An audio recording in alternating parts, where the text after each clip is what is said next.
first phase of the process we really define as a discovery phase, or some call it empathize and define phase.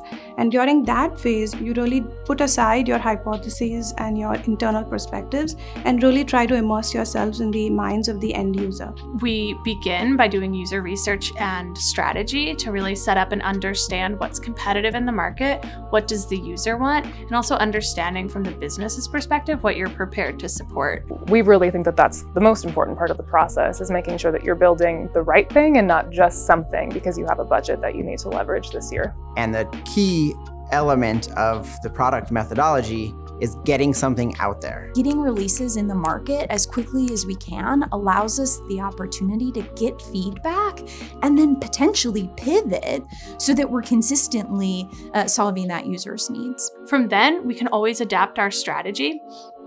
We can evolve how we want to go, and it's much more of a point in time and in multiple paths we can take based on the outcomes we're trying to achieve and the data that we're gathering to measure against those success metrics.